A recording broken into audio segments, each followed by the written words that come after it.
Hello and welcome to today's show. I'm delighted to be joined by the living legend that is Bonnie Tyler. Hey, how are you? Very well, thank you for joining us in the studio today. Great, now, Bonnie's here because this year, would you believe, is her 30th anniversary of being in the business. That's 30 years of great shows, great albums and singles. And to celebrate, there is a whole range, I believe, of celebrations this year. DVDs, CDs, yeah, tours. My first ever live DVD. It's coming out 10th of July. And I've got a brand new album, all new songs, coming out on the 22nd of May called Celebrate. And something else. Oh, there, the single's coming out, I think. I can't remember the date the single's coming out, but it's coming out, it's called Louisa. Well, we'll listen to that later on in the show, and we'll take all of your questions. Thank you so much for submitting all your questions. We have had dozens and dozens of questions. Good. And we'll try and deal with as many as we can. But before we do, let's take a sneak preview of the DVD that Bonnie mentioned that's coming out later in the year, July, I believe. We'll show a few clips from some of the tours around Europe that you've recorded, right. and a little trip down memory lane looking at some of Bonnie's greatest hits. With the big hair, I suppose.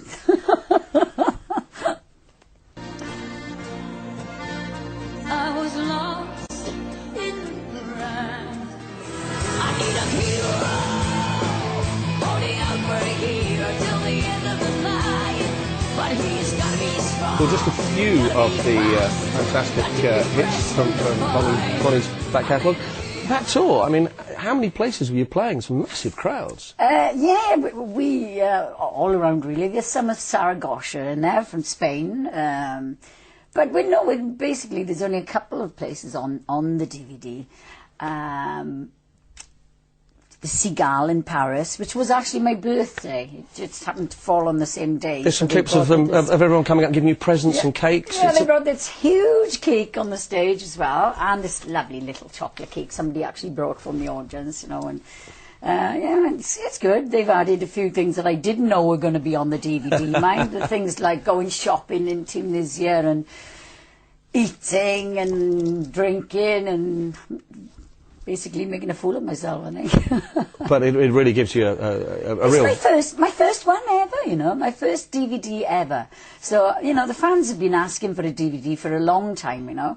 So, but it's out on the 10th of July.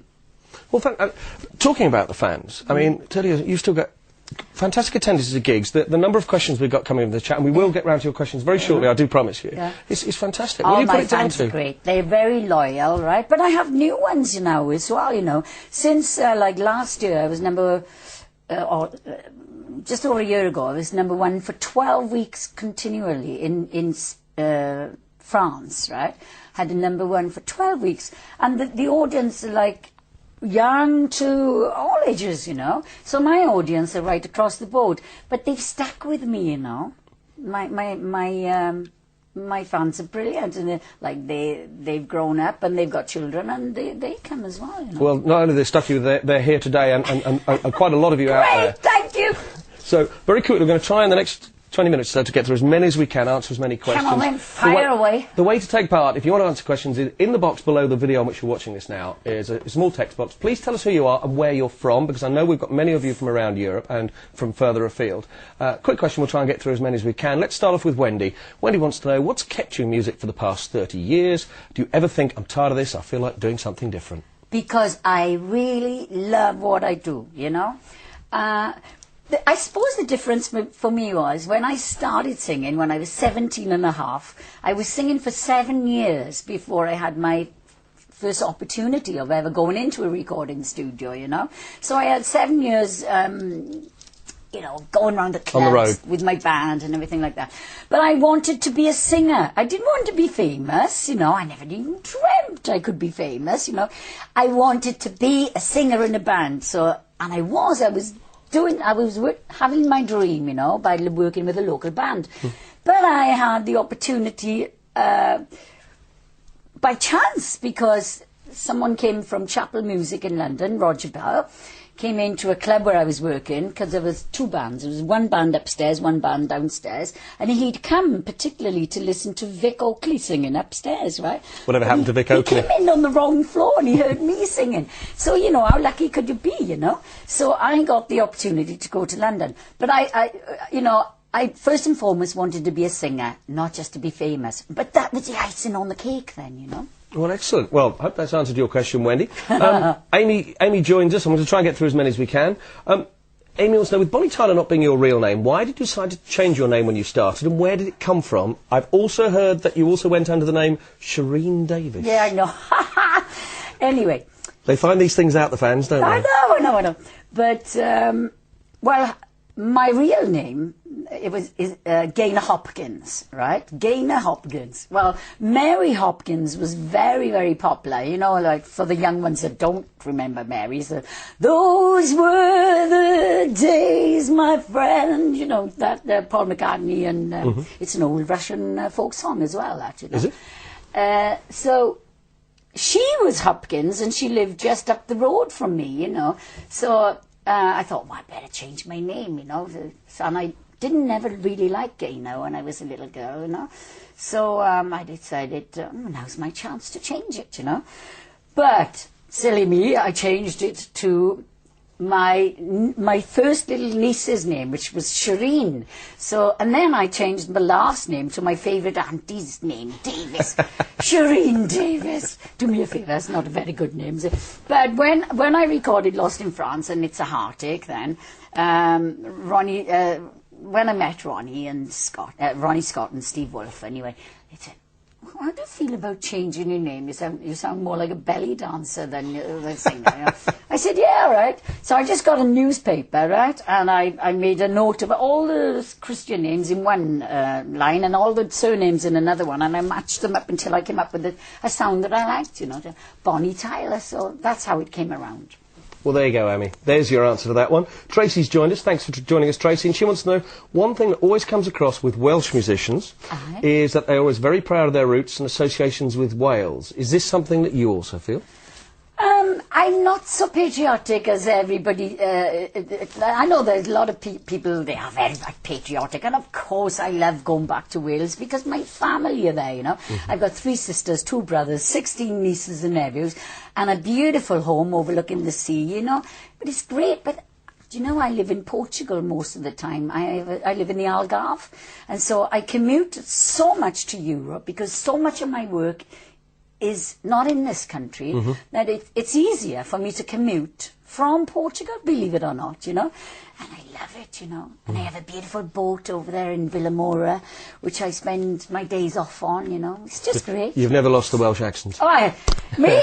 I'll tell you a story about that later, but that's the answer to your Miss question. Joplin and Tina Turner were huge influences for you. Who else proved to be big inspirations? Ooh, like you said Tina Turner, Janis Joplin, yeah.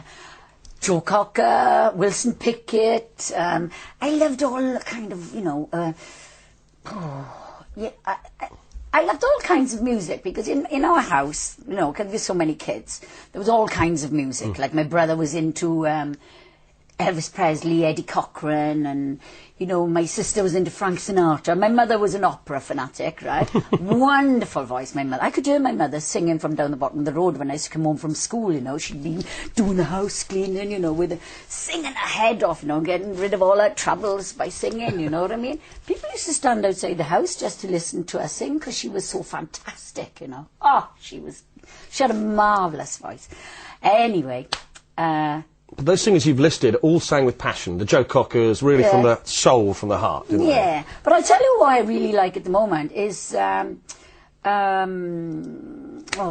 God, Kitty, Katie Tunstall? Yes! She's great. She's got real balls, isn't she? Yes. And I like Joss Stone. Oh, she's fantastic, yeah. I love that song. I Got a Right to Be Wrong. Is it called that one? I bought the album. Did you? I mean, when she broke into the scene when she was a teenager with a huge voice. Did you have a voice like that? The voice like you have now when you were young, or mine has got stronger over the years because when I first started singing, I mean, Lost in France wasn't exactly a belter, but you know what I mean. I for 7 years before then, I'd been singing like rock songs and things, you know, all kinds of songs. Because when you're doing residencies, you got to sing what people want you to sing. You know, they want to hear what they hear on the radio. You know, so we were doing all types of music. That's why I don't really like to be put in a bag, because I know I can sing all kinds of music. I love the blues, I love soul, I love, you know, ballads, rock, you know. So Forgotten the question now. Well, she was asking who your influences were, and you've told us. So we're going to move on for your questions. Keep them coming in. Put them in the text box at the bottom. We're going to try and answer as many as we can, but they are coming in thick and fast. Michael Carlson joins us and says, I know, Michael. Well, he says hello, darling, so he obviously does know you. Yeah. He came to see me I was in Scandinavia. He runs one of the websites as well, yeah. He says, I got the DVD for a couple of weeks ago. I simply love it. I've seen that you are coming to Stockholm in November, December for a show. Yeah. See you in August. Many hugs and kisses. So no question, just a hello. You're coming to one of my gigs in August then, obviously. Schloss Wolfbrunnen. I got so many. You take a look on my website and you'll see them all. But it's lovely. It was great to see you last time. Oh, and you want to see this boy? He's handsome. Is he? Well, Michael, there you go. Looking forward to seeing you in August. Ballpen wants to know, hello, from Sweden to Hungary now. I'm the webmaster of Bonnie Tyler's Hungarian page. Oh. This is your Hungarian fan site. We are mostly young people. We love your music very much. Congratulations on your work. More power to your elbow. Not in a Hungarian phrase, I thought. But thank you very much, and thank you for taking an interest in my music, and I hope that you like the new DVD that's coming out on the 10th of July. And of course the album's coming out 22nd of June, yeah. Well, I know you're touring Europe, but at the moment we're doing a very fast tour of Europe, from Germany, Sweden to Hungary, now on to Belgium. John wants to know, hi Bonnie, it's great to hear from you. I'm 21 years and a big fan of you. 21, see? Yeah? Yeah. When will you come to Belgium again for a concert? With love from John. Oh, well, you know, I was #1 in Belgium for 12 weeks as well, about a year ago. But Belgium, France, Switzerland and Poland are #1. Anyway, as soon as possible. But I'm not, you know, I got to check my website out to know what I am as well. But, you know, there's plenty of European summer festivals. And come on, you're not so far away. You can come and see me somewhere soon. Why do you have such a big following on the continent? What do you mean? Haven't you listened to my albums? They're good. No, I just wondered what it is that gives you that international appeal. Do you know? Do you get the feedback that tells you this? Because I'm always out there doing live work, you know. I'm not a studio artist. I'm at my best on the stage when I'm performing with my band, you know. I have 2 bands, actually. I got one that's on the video. They're French, aren't they? They're French, yeah. Because I do a lot of work around that, you know, France and areas like that. But the band that I'll be doing the Harley Davidson Rock Festival now in Ireland with, they are all British, all from London. And I've been with them basically for like 15 years, you know. And but we do most of the German summer festivals, the Spanish ones, most of the work is with them, you know. And I'm in the Millennium Stadium in Cardiff with them now on the 3rd of June. Bit of a homecoming? For well, it's a speedway thing, you know. I think it's motorbikes, speedway, is it? I don't know. Motorbikes or rough cars, I don't know. But I'm doing a show there. Unfortunately, the show there is not. They don't want a full show. They haven't got time for it. I wish they did. Because my show is 1 3/4 hours long normally, but they only want like half an hour. Please. Well, Selma actually has joined us and actually asked the question. You know, she can see from watching your DVD you've got such fantastic support in many European countries, and she was asking why you think that is. International appeal. Yes. Well, moving on to Josephina, who wants to know, Total Eclipse of the Heart is an all-time classic. Aye. Do you still sing it? Of course I do. And I love it. I love singing it. Oh, and guess what? I've worked with Jim Steinman in New York. I've done 6 shows over there this year with Jim Steinman and a band called the Dream Engine. And I'll be going back to do more as well. What it is, it's like tribute shows of all Jim Steinman songs, right? And there's different artists singing the songs. And I went over to do a couple of the ones that I'd done with him, you know. And it was a blast. It was really great. Will you be bringing that here? Because we've had actually a lot of questions saying, will you ever work with Jim Steinman again? Oh, yeah. I mean, I'd love to work with Jim again. Actually, Jim asked me not so long ago, well, about 6 weeks ago when I saw him last, he asked me, would I be interested in doing another album with him, but in a totally different field of music, you know. And I said, well, let's get the songs together and then we'll decide if I like them or, you know. So, but I think he's thinking of completely a different direction. So you're waiting to see them, or hear them? Yeah, waiting to hear them, yeah. Fantastic. Well, keep the questions coming in. We'll try and get as many as we can. We've not got that much longer, but we'll keep rattling through. Anna from Mallorca says, I met Bonnie last summer. I'd like to know if she's coming back soon. Where to now? Mallorca. Oh, Mallorca. Oh, Mallorca, yeah. I got a house in Sorry, that's my Mallorca, actually, pronunciation. as well. Anyway, Mallorca, I'm not sure. I don't think there's anything booked at the moment, but Spain is a Mainland fantastic Spain. market for me, you know. I hope so, because we love being on tour in Spain, you know. They go crazy. I just did a show over in Tenerife with my British band, and we'd been sold out for weeks, you know. When we got there, we were in this like auditorium that looked like, you know, the Sydney Opera House. It looks like that, you know. And it was sold out, it had been sold out for weeks, and we had a most fantastic show there. It's great working in Well, Spain. she says that her favourite song when she saw you there was "Loving You's a Dirty Job." Oh, She's asking if you can sing it, but I think if yeah, no, I don't do that because, you know, I recorded with Todd Rundgren, and it's very hard to get anybody to sing like Todd Rundgren with me, true. you know. But I will be back, but I don't know when. Excellent. Well, let's move on. Denise wants to know, I read a quote saying that your strong marriage prevented you from the temptation of drugs during the early stages of your career. I guess your husband has been a huge source of strength throughout your career, as he's been with you from the very beginning. Well, my husband wasn't the only reason why I influenced me not touching drugs. I mean... There's a lot of musicians who haven't made it to 30 years in the business. Because I'm not interested in drugs anyway, you know. I mean, I drink red wine, that's my drug, you know. And actually, I've given up drink at the moment because I need to lose some weight, you know. So I'm trying to cut down on the old calories. But I forgot the question. She was just saying, what's kind of kept you on the straight and narrow? Is it your husband? Well, I suppose because I was already married to him for 3 years before I had a recording contract, you know. So Does he come out on the road with you now? And oh, yes, yeah. You're a team. He drove me today now, you know. And yes, we've been married for 33 years in July, yeah. Congratulations. Moving on, I hope that answered all of your questions, Anna. Francesca wants to know, you've made about 20 albums up to now. Which one stands out as your favourite? Well, of course, Faster Than the Speed of Night has got to be the tops. I mean, that was #1 in America for 4 weeks running. I was going to say that. #1 in the UK for 3 weeks. That must have sold an awful lot of copies. And it sold about 6 million, something like that.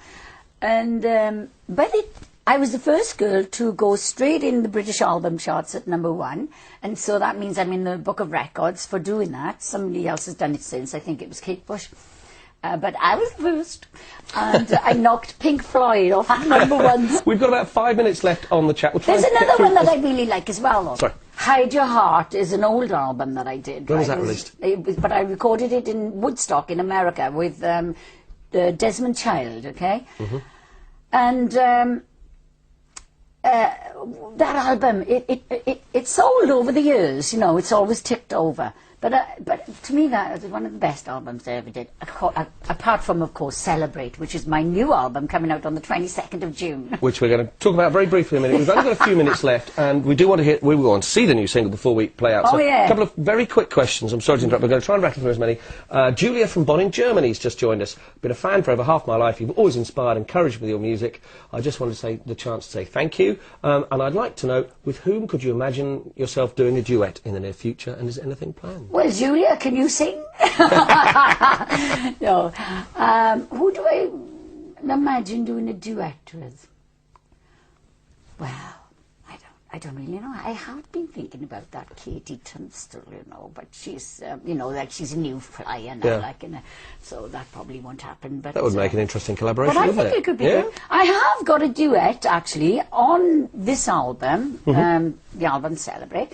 There's a duet on there with Lorraine Crosby, and you probably don't know who Lorraine Crosby is, but she was the girl that sang with Meatloaf, I Do Anything for Love, but I Won't Do That. And you know that the girl singer in that, everybody thought it was me, but it wasn't me, it was her.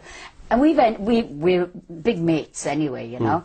And her fella, Stuart, he wrote 2 of the songs on the album, right?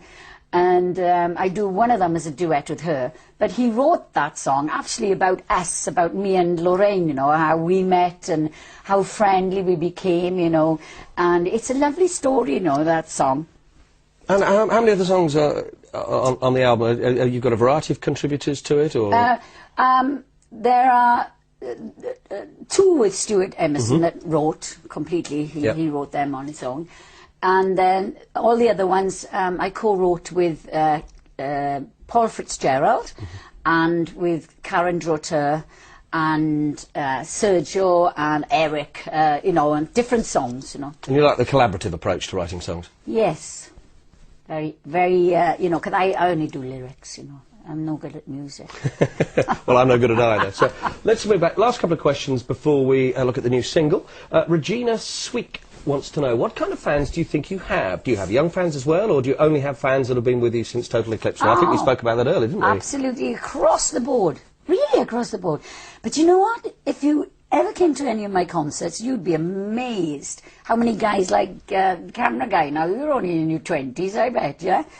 Fantastic, you know. Well, if you look on the DVD and some of the concert footage, you can see a sea of faces, old, young, everything in between. Yeah, everything, yeah. Yeah, fantastic. But the majority of my live gigs, I mean, the one of my DVD, the most of the DVD, is live in the Seagull.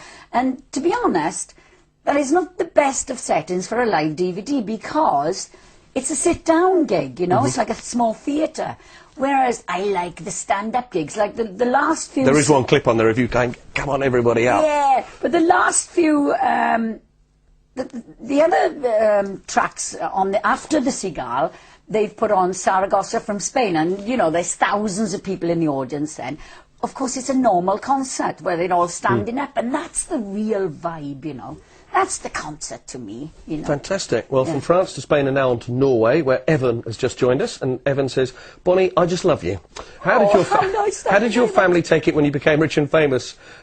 I think what he's asking is, he's asking a number of questions, but I think he's asking a question, do you still feel rooted? Are you still sort of part of the family? Or? Oh, of course, yes. I'm anti-gainer, I am, darling, you know. Anti-gainer.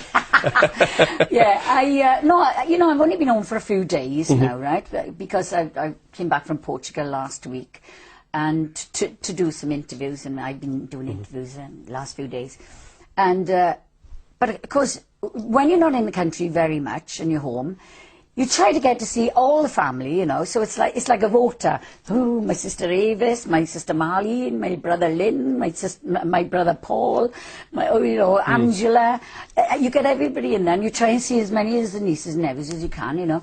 And it's really hard to fit everybody in, plus your friends as well, you know. But of course, I am very down to earth. I've never changed. But, you know, one of the nicest things about being famous was I was able to buy my mother and father a house in 1976, you know, with Lost in France, you know, so and by the sea. And we used to live in a council house when we were small, you know. And so it was a real great thing for them, you know. Sure. Yeah, and they were proud of me, of course. Of course, they passed on now, but I feel them with me, you know. Well, Evan, I hope that answered your question. There are hundreds of more questions. I'm afraid we're not going to get a chance to go through them because we do want to sort of play out with your new single. Yeah, Louise. Talk us through it. Well, Louise is a track that it's about a woman saying to another woman, really, lay off my man because he's mine, kind of thing, you know. And the videos? And the video was shot in Tunisia in an old not an old battleship, an old cargo ship, right? Shipwreck. And it's been there for like 25 years or something. It's a huge shipwreck. But it's a marvellous setting because you'd think we got lots of special effects in there, but we haven't. It's just the lighting that makes it look like special effects because all the water are coming through the holes in the ship, you know, the waves are crashing up against the ship and they're coming through the boat, you know, while I'm in a safe place, obviously on a stage, singing with the band, you know. And but it was freezing cold in this boat. So the couple of tricks, we had a wind machine blowing my hair and everything. Well, not that it wasn't windy enough in the ship, because it was. But it was so cold, right, that there was a lady standing behind me with a hot hairdryer, so that the back of my hair was at least getting it some warmth, you know. So my hair's going everywhere, but it looks okay. You're shattering the illusion. We're going to watch that in a second. Very quickly, the single's out? The single's out, I think, 12th of July. No, the DVD is 12th of July. The single, the album's out before the single. 12th of June, I'm being told your single's out. Oh, 12th of June.